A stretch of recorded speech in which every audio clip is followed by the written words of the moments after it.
የውድቀቱ ቀን የመሰለችው ያቺ ቀን ለሱ ግን ትልቅ ተስፋን ይዛ መጥታለት ነበር። በብዙዎች ዘንድ ላይቭ ላይ ቁጭ ብሎ አለቀሰ። እንባው ወረደ። ተስፋ እስከሚቆርጥ ድረስ ማንም የሌለው እስኪመስለው ድረስ ያቺ ቀን በካናዳ ብቻውን ያነባበት ቀን ነበረች። ነገር ግን ለሱ የወደፊቱንም ሆነ የአሁኑን መጻኢ ተስፋ የምትመሰርት ብቸኛዋ ቀን ነበረች። ነገሩ እንዲህ ነው። ላይቭ ላይ ከፈተ፣ ስልኩንም አነሳ። ብቸኝነት እያገላታው እንደሆነና የብቸኝነት ስሜት እየተሰማው እንደሆነ እጁ ላይ ምንም እንደሌለ ሁሉንም ተናገረ። ብዙዎች የተረዱት ገንዘብ አጥቶ ቸግሮት መስሏቸው ነበር። ለሱ ግን እንደዛ አልነበረም። የተሰማው ብቸኝነትና ራሱን ማጣት ነበር። ለብዙዎች አነቃቂ ንግግርን ሲናገር የነበረ ተስፈኛ የነበረ ሰው እንዴት በአንዴ ተስፋ ሊያጣ ቻለ ብለው ግራ ገባቸው። ነገር ግን ለሱ ያቺ ቀን የተሰራበት ቀን ሆነች። ጊፍቱ ይወርድ ጀመር። አንበሳው፣ አበባው ምን አለፋችሁ ዱር በዱር ሆነ። እሱም ተገረመ። አረበቃችሁ አትስጡኝ፣ አረበቃኝ ማለት ጀመረ። ላይቭ እንደዚህ ተጨናንቆ አያውቅም። ከ10 ምናምን ሺህ ሰው በላይ ቁጭ ብሎ እየተመለከተው ነበር።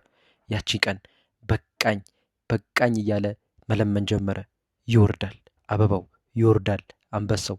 ለሱ ግን የገንዘብ ጥያቄ አልነበረም። ያጣው ሰው ነበረ። ሰው አገኘ። በደስታ ተሞላ። ከዛም የመጀመሪያ ስራው የነበረው ፓስፖርቱን ማስጨረስ ነበር። የካናዳ ፓስፖርት ዜግነቱን ተቀበለና ቀጥታ ወደ ሀገር ቤት መጣ። ይሄኔ ነው የአዶናይ ላይፍ የተቀየረው። ታሪኩ እዚህ ጋር ጀመረ። በአዲስ አበባ እንደመጣ ወዲያውኑ ኮንቴንቶችን መስራት ጀመረ። ቲክቶክ እስኪገረም ድረስ ምን ጉድ ነው እስኪል ድረስ ከ10 በላይ ከ20 በላይ ከ30 በላይ ቪዲዮዎች በየደቂቃው መጫን ጀመረ። ለመጀመሪያ ጊዜ በሚባል ደረጃ በኢትዮጵያ የቲክቶክ ኢንዱስትሪ በዚህ ልክ ቪዲዮ የጫነ ሰው የለም። ተገረመ ሰው ሁላ። አረ ስክሮል ሳረግ እሱ ሰውዬ ነው ማለት ጀመረ። ያስጨንቀው ጀመረ ይህንን ማህበረሰብ። እሱ ብቻ አልበቃውም። ቀጠለ፣ ተጓዘ። መጀመሪያ አካባቢ ብዙዎች ተቃወሙት። አብረውትም ሊሰሩ አልፈለጉም። ይሄ እኮ ምሳሌ ሊሆን አይችልም፣ ይሄ እኮ እንደዚህ ነው እንደዚህ ነው። ብዙ ሀሳቦችን ጣሉ፣ ተቹ፣ ነቀፉ። ምንም አልሰማም። ጭራሽ እየባሰበት መጣ። አብረውት መታየት የሚያፍሩ ሰዎች ከዛን ጀምሮ አብረውት መስራት፣ አብረውት መጓጓት ጀመሩ። ነገሩ እንዲህ ነው። የኦቾ ጉድ ኤፒሶድ ታሪክን ቀየረ። እንዴት ይቀርባል? እንዴት ይሆናል? ብዙዎችን አንጫጫ። ነገር ግን አይስ ብሬክ ነበረ። ከኦቾ ጉድ በኋላ አዶናይ ማንም ላቆመው አልቻለም። ቀጠለ። አምለሰት ጋር ቀጠለ። ብዙዎች ፖድካስት ጋር። እስካሁን ግን ሰይፉ ጋር አልታየም። ቀጠለ። ለብዙዎች መኪና ማሰጠት ጀመረ። ነጋሽ ሰለሞን ታሪኩ ኩራባቸው ብዙዎች መኪናቸውን አፈሱ። እሱ ግን እስካሁን ለኔ ሲል አልታየም። ቀጠለ። ቲክቶክ አዋርድ ቀጠለ። 3 ዋንጫ ቀጠለ። አረ ምኑ ቅጡ። የአዶናይ ታሪክ በዚህ አልተጀመረም። ቀጠለ። ለነጻነት ቀጠለ። ዲቻ ቦይስ ብዙ ካወራን ብዙ ሊበላ ይበቃን ነው። ይቀጥላል። አሁንም አዶናይ 4 ፋሚሊ መሰረተ። ያለውን ሁሉ የሚያደርጉለት፣ ጉብቂጥ የሚሉለት፣ ፎሎ አርጉ ካለ ፎሎ፣ ላይክ አርጉ ካለ ላይክ፣ ከእምነትም በላይ የሆነ ቤተሰብ ገነባ። መገንባቱ ብቻ አይደለም፣ እንደፈለገ የሚሆኑለት እንደፈለጉ የሚሆንላቸው ትልቅ የማይነቃነቅ የዲጂታል ፕላትፎርም መሰረተ። መንግስት እንኳን ሳይቀር ለማስተዋወቅ የሚመርጠው ሰው ሆነ።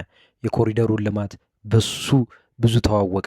ኢንተርናሽናል ኢንፍሉዌንሰሮችን ወደ ሀገር ውስጥ በማስመጣት ኮላ ማድረግ ጀመረ። ለብዙዎችም ምሳሌ ሆነ። አይሾ ስፒድ በመጣ ጊዜ ለኢትዮጵያዊ አይሾ ስፒድ ያደረገው ጥረት የማይረሳ ሆኖ ተመዘገበ። ከዛም በኋላ ኢንተርናሽናል ኢንፍሉዌንሰሮች በመጡ ቁጥር መጀመሪያ ማግኘት የሚፈልጉት ሰው ሆነ። አዶናይ። ዲለን ፔጅ በመጣ ጊዜ ያሳየው የዌልካሚንግና የአቀባበል ሁኔታ ለብዙዎች እጅግ በሚባል ደረጃ አስተምረዋል። አዶናይ እንግዲህ በሚገርም ሁኔታ አሁን ደግሞ በቅርቡ ከካቢሌም ጋር ኮላብ አድርጋለሁ ሲል ሪቻውት አድርጓል። ለብዙዎች ህልም ቢመስልም ለሱ ግን ህልም አልነበረም። ከመሬት ተነስቶ ከጥበቃነት ተነስቶ እዚህ መድረሱ ብዙዎችን አስገርሟል። አሁንም እያስገረመ ይገኛል። እስካሁን ለእኔ ሲል ያልተሰማ የነበረው አዶናይ በቅርቡ ኔክሰስ ዊዝ አዶናይ በሚል ማዕረግ ተመልሶ መጥቷል። የራሱን የሽቶ ብራንድ መስርቷል። እንግዲህ ኢንፍሉዌንሰር ስትሆኑ አንደኛው ጥቅማ ጥቅም ይሄ ነው። የራሳችሁን ብራንድ መመስረት ትችላላችሁ። እሱም አድርጎታል። አሁን በቅርቡ ወደ ምርትና ማከፋፈል ይገባሉ። ከሱ በፊት ግን አዶናይ የወደቀበትም ቅጽበት ነበረ የሚቆጨው ባላደረግኩት የሚለው የተጸጸተባቸው ደቂቃዎችን ወስዶ ያስብባቸው ሁኔታዎች ነበሩ። እነሱስ እነማን ናቸው? እንመልከታቸው። የመጀመሪያው ከጃኒ ጋር የነበረው ሪሌሽንሽፕ፣ በመቀጠል አሁን ላይ ያለው ሪሌሽንሽፕ በእርግጥ የተደበቀና ሚስጥራዊ ቢሆንም ነገር ግን አዶናይ ምናልባትም ሪሌሽንሽፕ ውስጥ ሊሆን እንደሚችል እየወጡ ያሉ መረጃዎች አሉ። ቀጠለ። እነዛ ከባድ የሚመስሉ ከጃኒ ጋር ያሳለፋቸው ጊዜያቶች፣ በሶሻል ሚዲያ ተነስተው የነበሩ ውዝግቦች ለሱ ከባድ ጊዜ ነበሩ። የአክብረትና የእህቱ እርዳታ ተጨምሮበት የወንድሙ ከአደጋ መትረፍ በጣም ከባድ ጊዜ ነበረ። ለሱ ቀላል አልነበረም። እግረ መንገዱን ብዙ ተጎድቷል፣ ብዙ ተአጥቷል።